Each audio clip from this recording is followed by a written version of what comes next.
budi borsana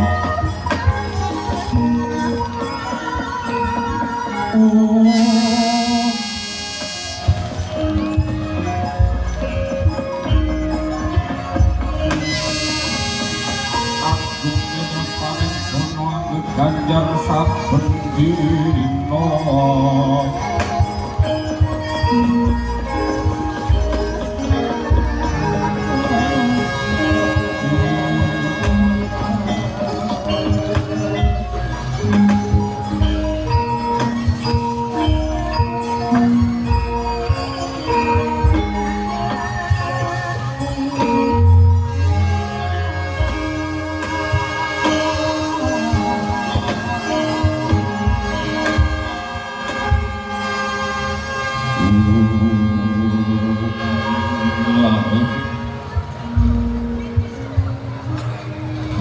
ilahing awit namastu purnama suci mastu pringwang jagat karo sirat tondo kawisa saling bisono sono sinawungan nilopes ulampai jujur jinantor tutor atelo turut ilampai palas diprojo Winor seta umpama panganan wis prodya tuwuh jaman Purwa minangkani nata mangga tekapas kaning bukito mangkyun perlambang madu kodumpo katon panggeng panggunggung sarmoing toto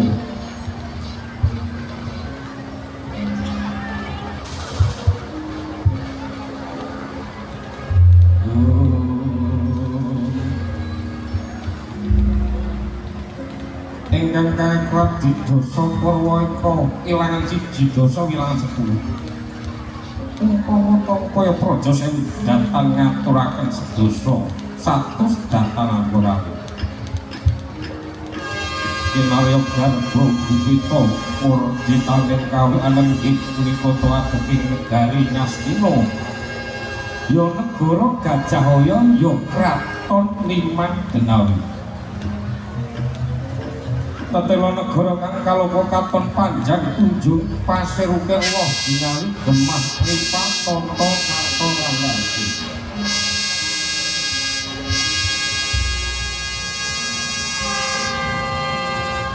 pasir kauke pasir mus nyanani samudra gunung toto rakine kraton yakti mengkeraken paguluran ngananaken mono pasabenan ngiringaken Benawi sopa Tegalan ngayunaken bandaran ingkang langkung ageng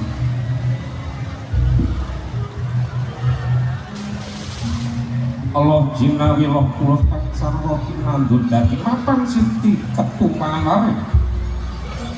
apa kang pinantepaken bisa tuwi juru-yuru satemah mahananing ora buka kalawanisan jinawi tegas murah kang sarwa pinudas kemakan condro lakuning para sedagar layar kang rinten pantara ratri tansah luminggih saking dari Ngastina dumugi Majabraja Aribakat condro para kawula ingkang mapan wonten ing telenging negari Ngastina senajan topapal kang liar katon rupak jejel uyal-uyalan bebasan tepung cupit adu talitis yawa semanten datan wonten ingkang kacing kerangan gesangira persasat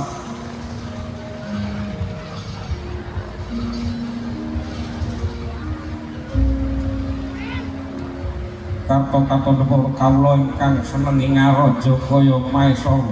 lembu ayam udo rina sanyata gelar wonten ing pangonan yen to wong sami wangsul wonten papamira dewi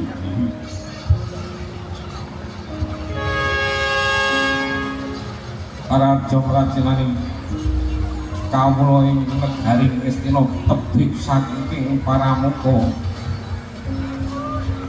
bebasan penjajah tinggal dagang Coloplayu ajrih marang panguasaning negari.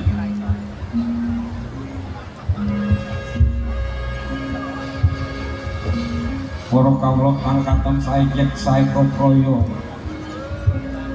ngangkat karyaning praja satemah bisa manani tata titi tentreming negari.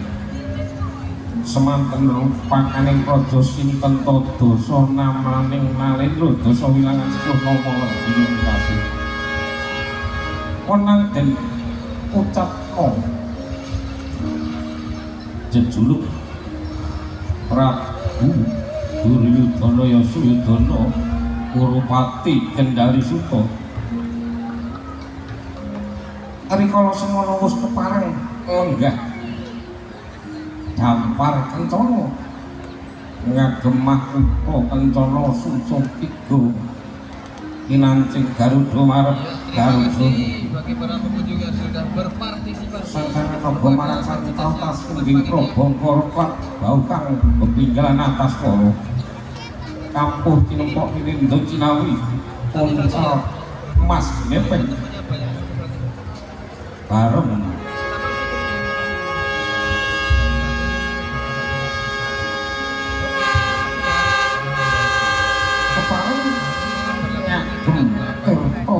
cepat kasturi arum ngambar dumugi Pasuruan Jawi. Sinten to ingkang kepareng ngayun rangka ing Ngastina Patih Arya Sengkuni Tri Gantal Pati.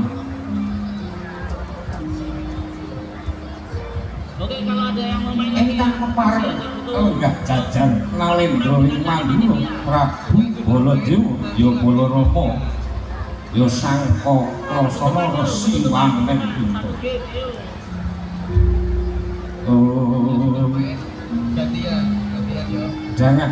pindha tembaga sinangring yen kacandha minggu wananing desa wangan.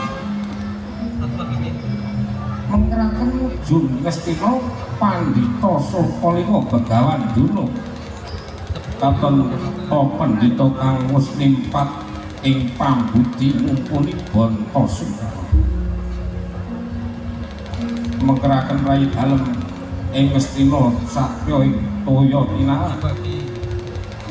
Raden Kartomarma sumrambah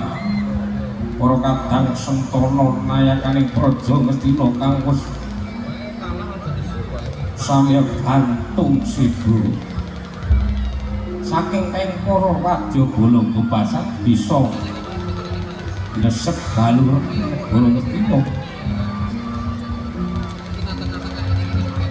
tumpang dengkul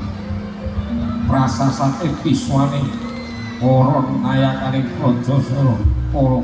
prajurit ing Ngastina. Rikala semono Prabu Duryudana kang katon neng kajaga ning pindha Jaladri mulat pasibaning para wadya bala kang blabar pindha samudra mungguing lautan.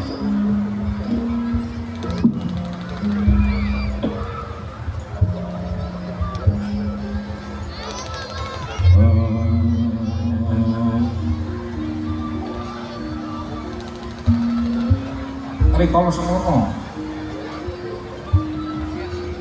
dedem sidem permanem datan sadowo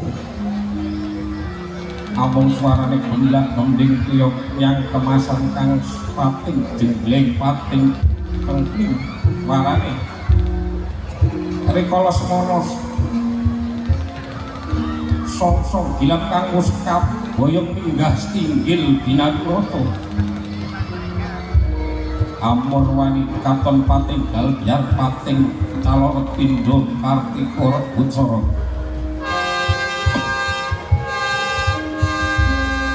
ana prakondo piswanan arsa den asaran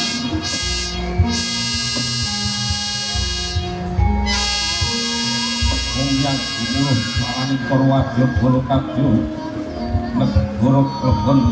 marang tamu jajalaning sebagai kanca ndodok kanca jajari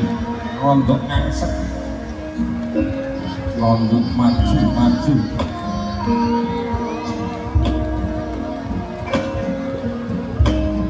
sak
tinoning pasewakan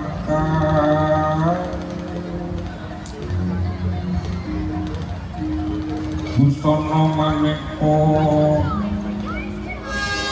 warna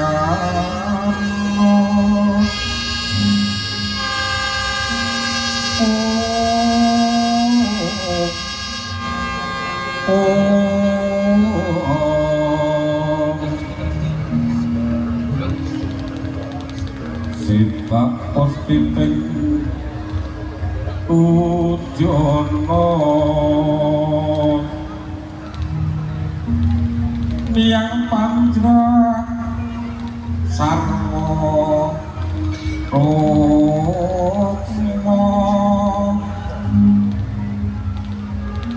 renggeng manik larawata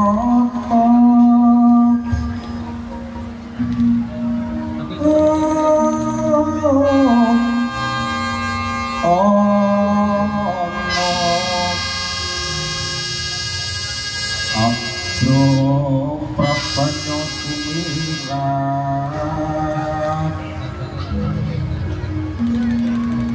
kenang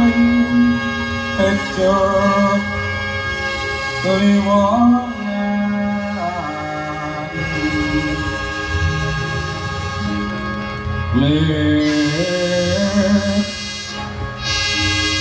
kilat sesuwing dadi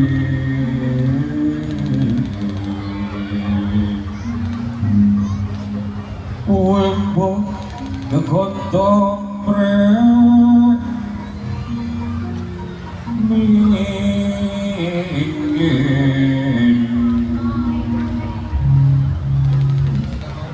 kakti uping maruto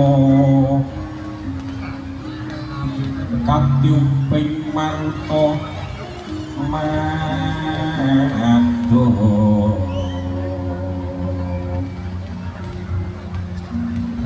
saparan mangambar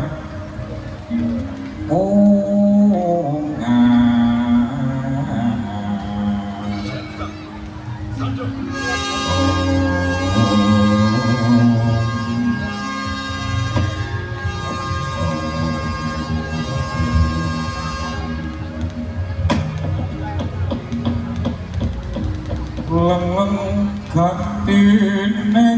kang awan sopo-sopo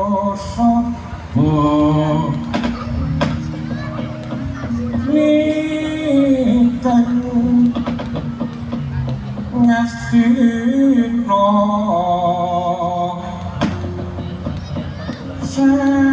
samantara tekeng tegal guru nariwo yo tresno aku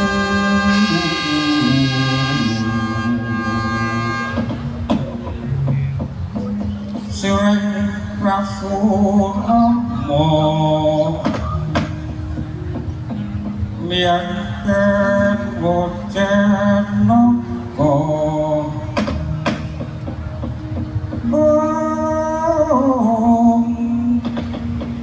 dulur narada kapangyo tegalwe luri milu karya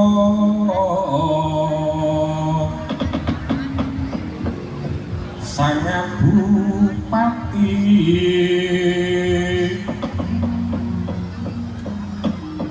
sang bupati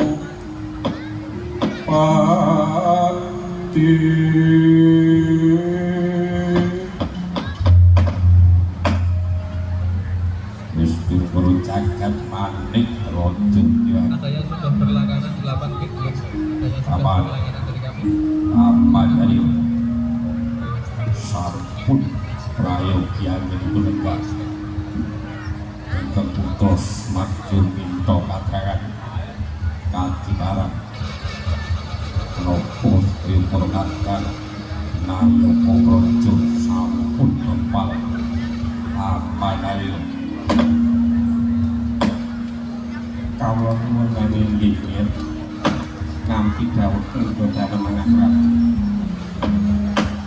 engkepipun teng Durga sedaya Nayapaka desa Katang kala sampun wonten ing Iswana menengah Prabu untuk debat berikutnya. Silakan. Kalau dipancing atau gimana? Para pepatur wonten ngasapun Koko Prabu ngaturaken pamaju ana krama rawuhipun Koko Prabu. Koko Prabu iki jagat tuhu kapondhai lajeng dan kawanting kasuka katedha kalengga mutu ya aku pambagyo dumateng Rangkapa nampi sangetipun saking Yai Prabu winantu kalebet prapanipun ten Raka Mandu pamyoto Yai kadang perdu atur nggadipun kula cantang ucapan bapak wonten ing nanging gandhi kalas kadang kula petelaken junjung dawuh kendel sami-sami salam taklim pucuk wonten ngasapun Yai Prabu Joko pipun kula tampi Koko Prabu ugi mewawa wonten kaprayoga tenan piye kados boten kirang prayogi. Terima kasih. Dia sudah berlangganan dari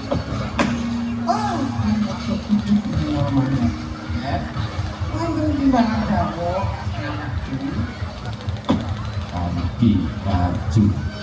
rawuhipun paman ringkalen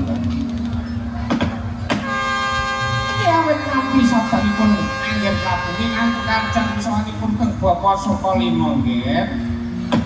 kejawi saking menika keparenga Bapak ngaturaken puja pangastuti mundipun ing wonten ngandhap pada mawahi kewan nggih. Kula tampi awak kenaken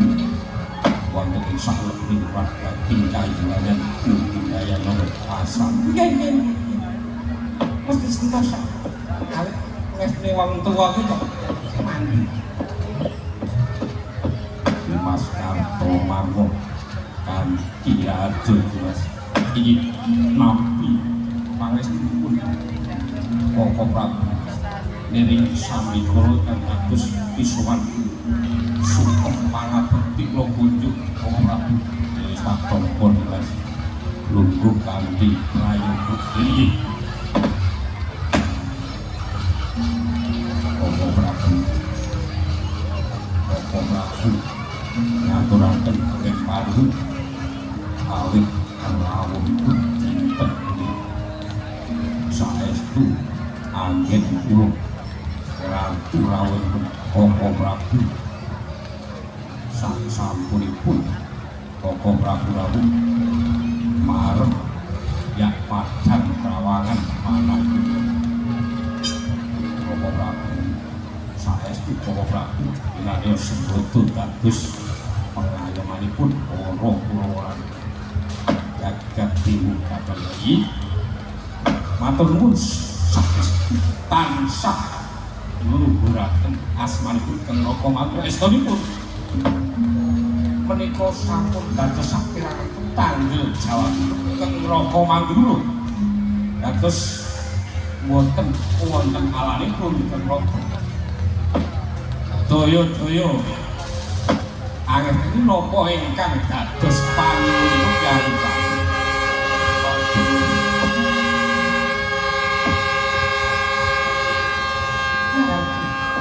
Nek omongan ngenteni swara gemblak gending ya marang kemasan mau biji.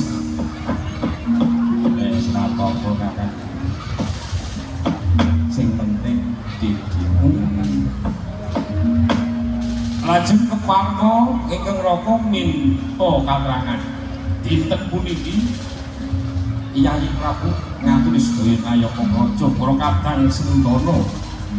menapa to ingkang ndadosaken bukti taun monggo kula aturi medal satu mobil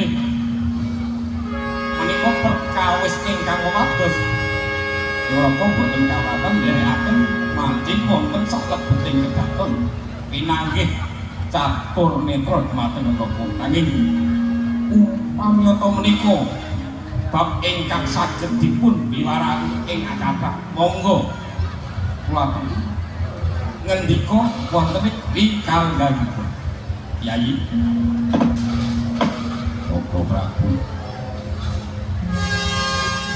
kalangipun Yai Mempalatu para nayaka raja wonten sanes awit wekdal ingkang sampun kaponten Koko Prabu kula nampi niwala menika saking pemati kula boten sanes damel saga rugi manahipun laut bab niwala menika suraosipun kados pundi lan saking pundi jibanipun ingkang raka tansah cumaduk pangendika Yai Koko Prabu wekdal ingkang sampun kapengket boten ngetep putra Jodipati boten sanes keturunan Gatotkaca caos niwala ingkang saestu nuwun pangsipun lengaring sedherek napa cocok blonjo rumit raosipun Duryudana ingkang asih saged foto wani kaos niwala bab perkawis negara Koko Prabu perkawis menika dhateng setelah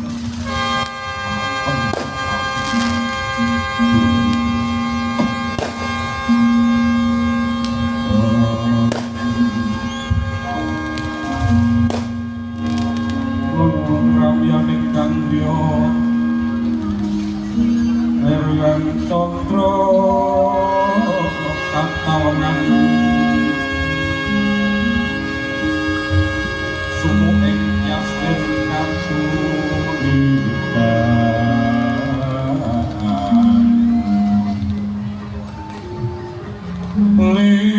limut kapiatan iku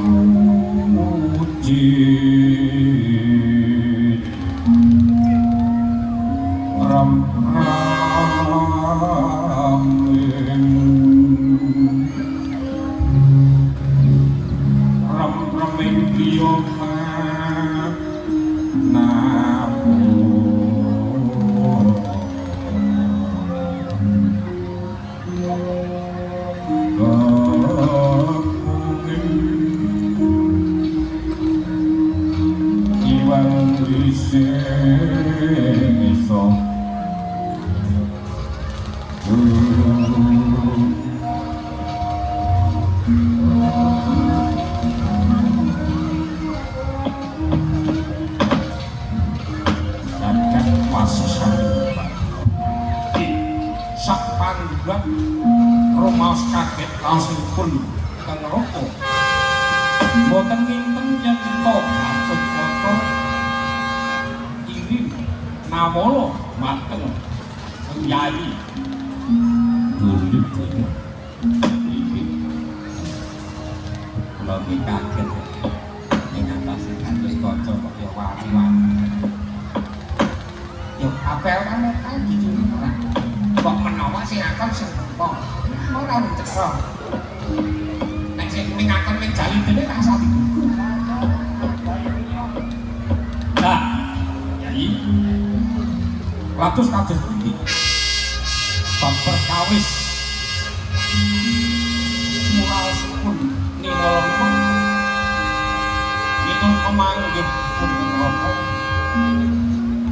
kedah dipun tali Koko Prabu estunipun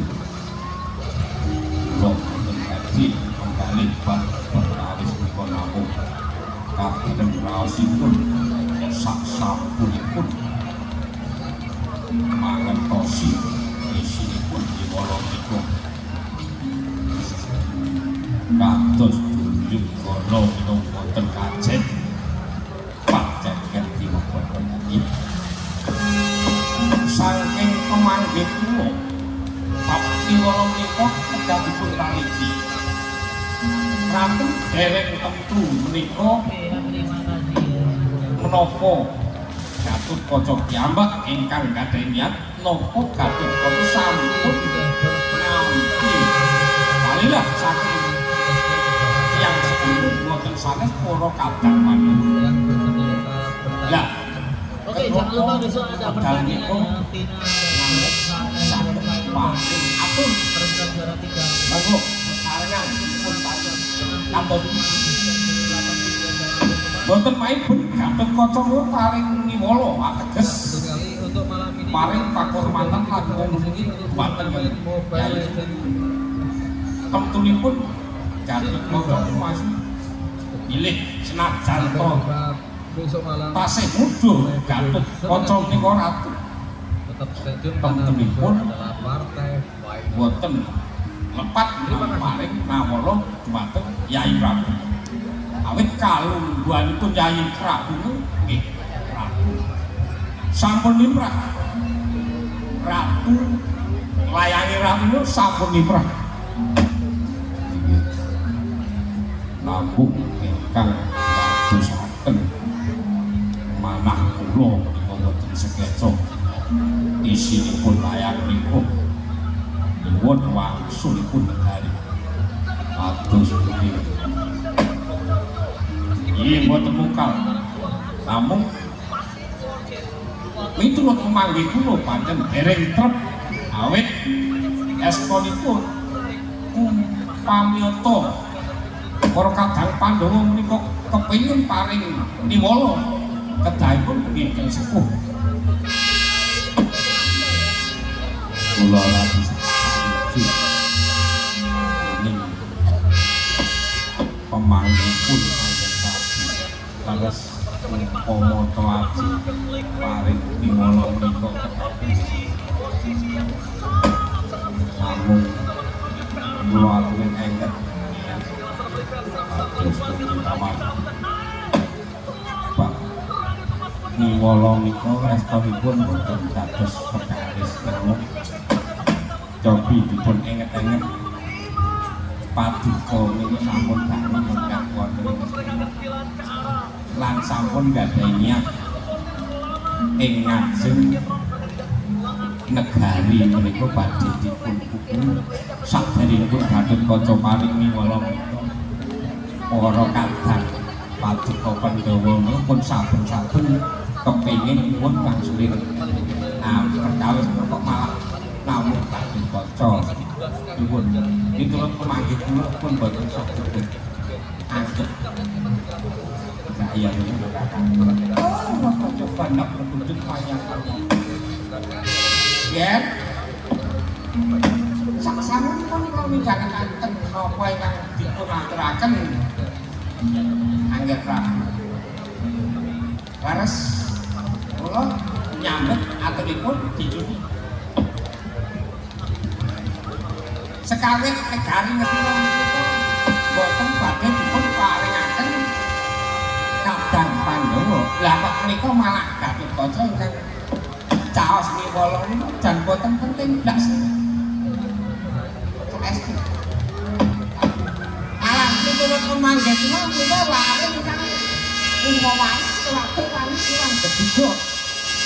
ing atase bayi wingi sore kok wani gawe layang karo wong tuwa kan bab negara iki urusane sapa ani miturut pamanggih kula boten sadipun tanggapi mangke dipun taliti kadut ingkang dados saged kadereng raos manah kula niwala nika nyebataken yen sak cepetipun kedah dipun wangsuli kadut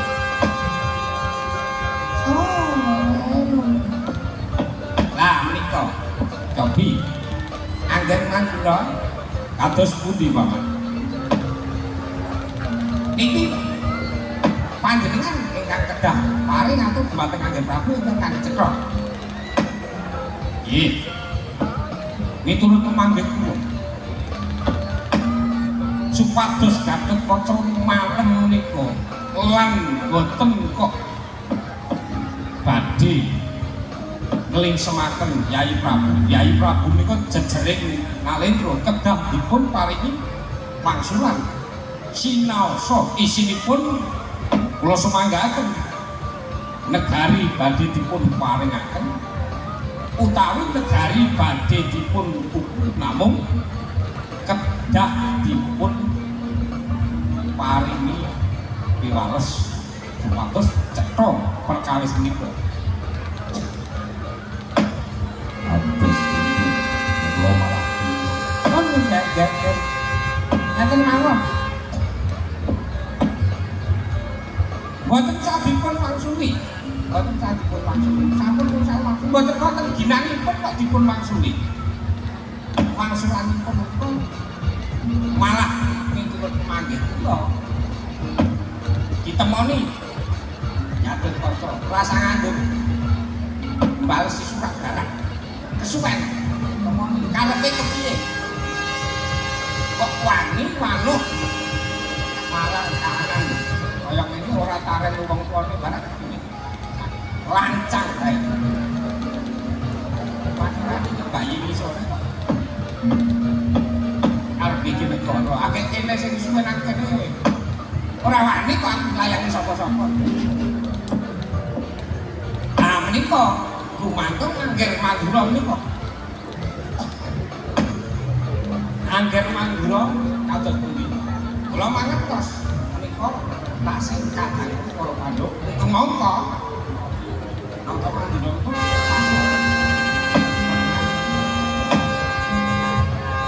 yang sangat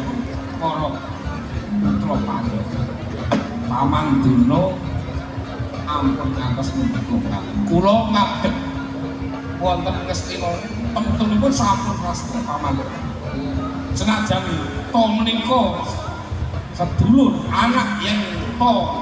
lepat miturut Baladura temtunipun mboten badhe mingkuh upami samangke kedah nyingkiraken para putra Pandhawa pun bola-bali. Pun kula niku cak boten pati percaya kan teman. Jaga teman. Pun boten percaya kan.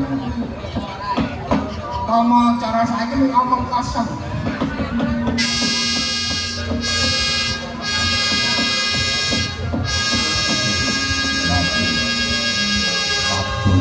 Pun ngeten mawon. Saking pemanggih kula menawi to Gatotkaca nika dipun paringi piwales bab kinala kok eman-eman temen umpamya ajeng dipanggi kaya remeten Angger Prabu ing atase wong tuwa-tuwa sing duwe kuwasa dengan lemoni bayi iso kalau pegangan bener enten bojone mbok bilih kula kepareng matur wonten ngasanipun anak Prabu. Nah menika malah wedal ingkang prayogi awit dereng dangu menika kula sampun urung jago piring-piring sampun dangu putra-putra wayah-wayah kula Ngastina kula kejang langruk melmu gaya kasawikan pun malah miturut pemanggih kula tinimbang sing tuwa nemoni Gatotkaca mah ora kajen becik nek bocah ya bocah temoni bocah lajeng sinten paman pinten-pinten ingkang sakraju saged manggi Gatotkaca paring atur. Oh, gampang.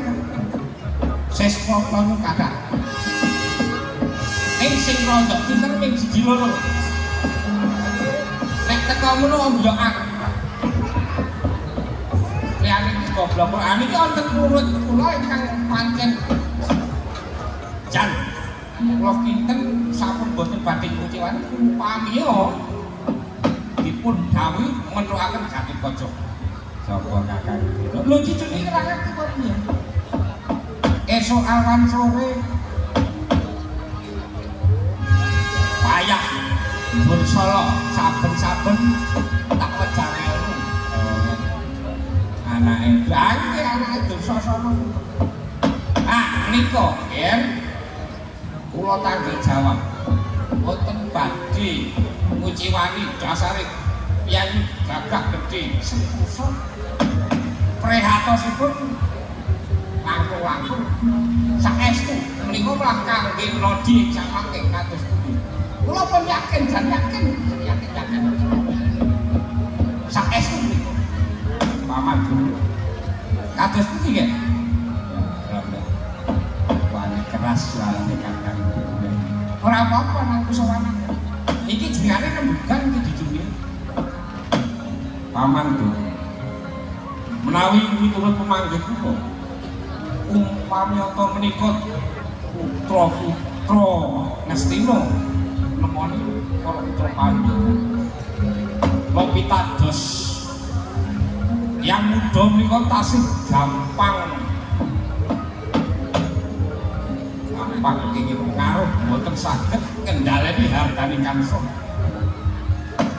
langkung-langkung Dursala malah yen boten ngatos-atos mungkin wonten pentaken boten napa-napa kandakan boten napa-napa menapik dasare wani tur padha wanine bocah iki semanggaken menawi mekaten monggo Yai nang badhe nderek aturipun paman Duno paman sepuring kados bingung boten sak bingung pun teng bapa tanggung jawab yen bab perkawis menika mesti rampung wonten tangane anak-anak kula yen mekaten malah monggo klos manggaken kados pundi samangke Dursala anggenipun aring dapun monggen pun paman dulu mbok iya menggalih kanthi langkung wiyar mawasanipun estunipun kula sagak manggi para pun ampun anggone angger Prabu angger Mandura sing metu iki tundone ngaming tok ana tak kene bingung mari ngertos jenengan iki sakjane bingung ngomong di barat kepring miyun tegasipun kaya-kaya arep mela Ngastina kok Pandhawa isih kedulur ning kok manggon nang Ngastina alipun pun bab perkawis kula mawon nggih kula sumanggaken monggo menawi badhe ngagem cara menika kakang Duno kepiye sapene iki Dursala ditingali menawi kepareng Dursala badhe kula timbali supados mungkin cetha anggen Prabu anggenipun nampi dawuh Duryudana mangsa langkung mangelingono sena kang ya gumulung mangamu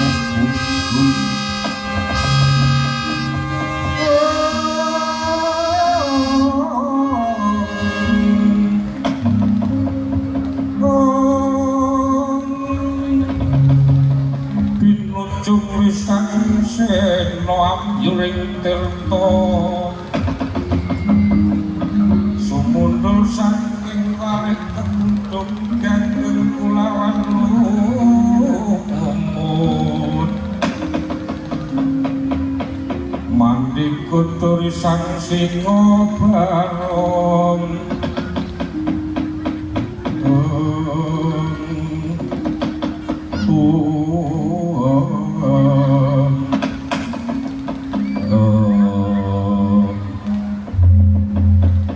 Rama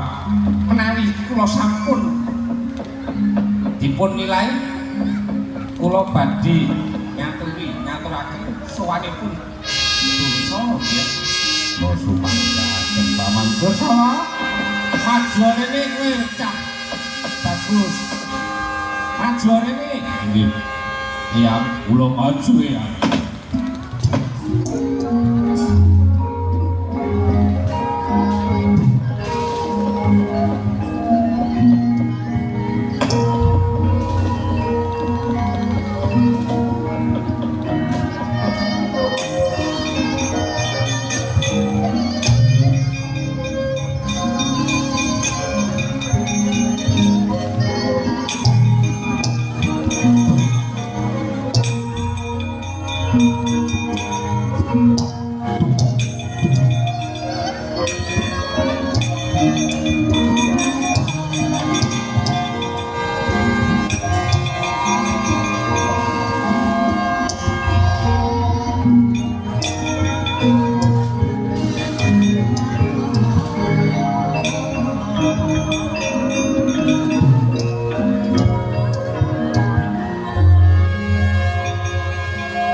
Bakal bukti lowo.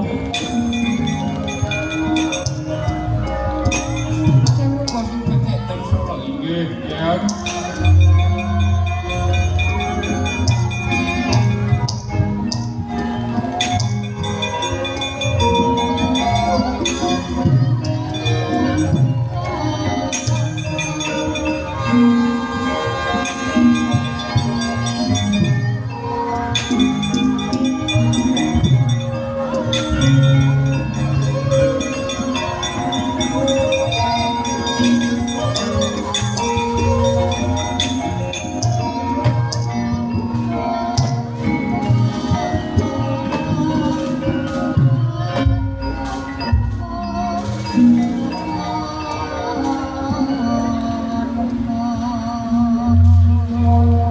Mendalon toto lenggairo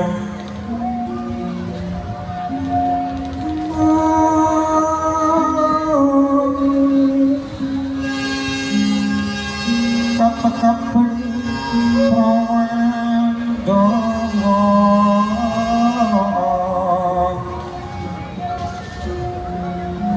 tumanjuk sakit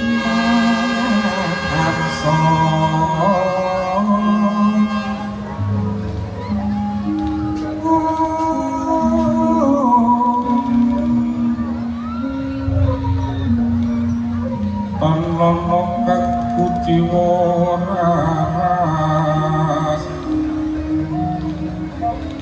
raras rumesep ing driya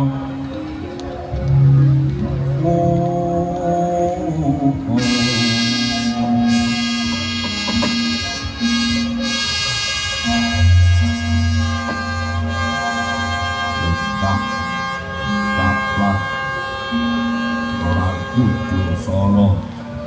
kanthi raju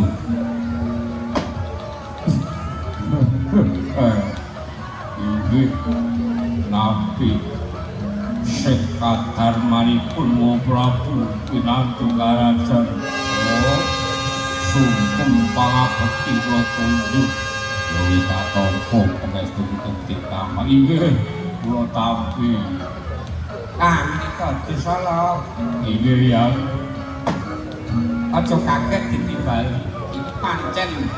anggen Prabu timbali marang jeneng para Dursala inggih ya. Dursala apa wis mangeti wigatine ingsun timbali non astonipun dereng mangertos wa Prabu langsung wanter timbali mateng kula wonten timbalan dawuh wa Prabu insyaallah iki atus pundi wa Prabu tumadhong dawuh kula iki ora ketiban sampun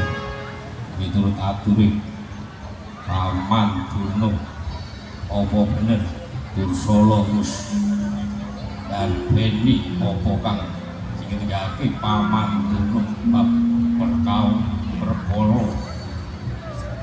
anggone olah kanuragan kaya kasantikan apa saben Paman Gunung wis paring kabeh iku mau Dursala mboten badhe sisip Prabu saben-saben ingkang putra tansah gelang bab perkawis ilmu ingkang saged andayani kasamusan menika lajeng menapa to dawuhipun Prabu nimbali kula Dursala ngerti dina iki anak-anak Pandhawa bakal njaluk haline negara wah menapa saestu menika lajeng kula kedah kados pundi bab iki kula Dursala dadi bani prayoga Dursala malah sing bisa pinter menawi anak-anak Pandhawa kang kabeh wis cetha kepengin njaluk negara wektu dina iki malah makuwon ana ing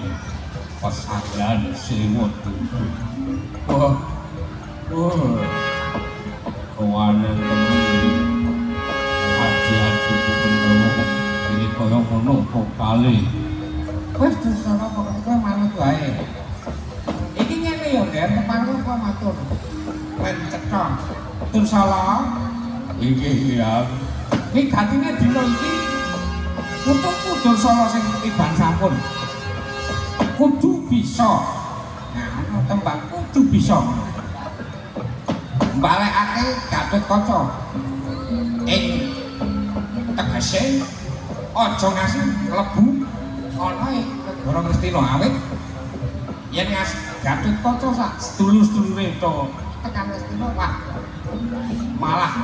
iso gawe pusak basih sing tak percaya lan angger nata Duryudana maringake dawuh supaya Dursala kang bisa nanggulangi bab perkara iki nggih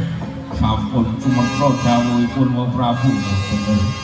kaya sing dinggaki Paman Gunung pancen nggih boten badhe selak malah menika kleresan badhe kocombi anak-anak Pandhawa yen mekaten wae daya-daya kebadhe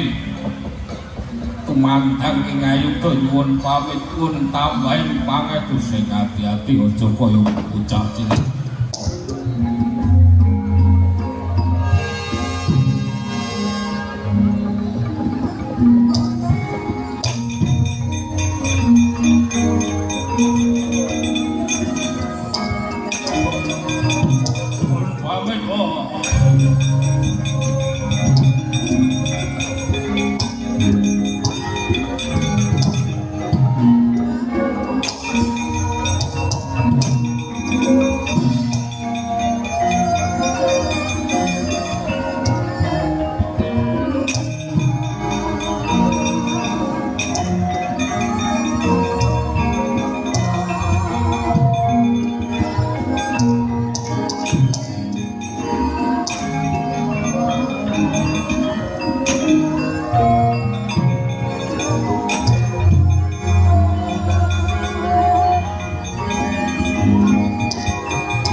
pun nggih pun pitados mawon. Pun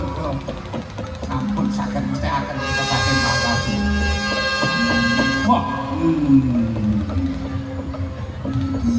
Aku jebul kaya ngene penungi yayi. Dulu-dulu. Pun kakang kedarang-darang nuwuni wani yayi. Tak selak-selake dari pun kakang dadi pengayomane para kakang kula tekan tundane omongane pun kakang ora digugu ora digunakake bola bali pisuwanan langgeng ana paman sempulu paman duno kedaden kaya ngaten Yai kula sumanggaken kata-kata anggenipun Kang Raka matur boten didamel raos boten dipun ginakaken ateges bala dewa boten wonten ginanipun wekdal menika wonten ing mati wonten ing ngesti nggih Yai yen pancen sampun boten dipun ginakaken Kang Raka nyuwun pamit kula kondur Yai.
sun akal kundur kedatong ngongso para wadya dulur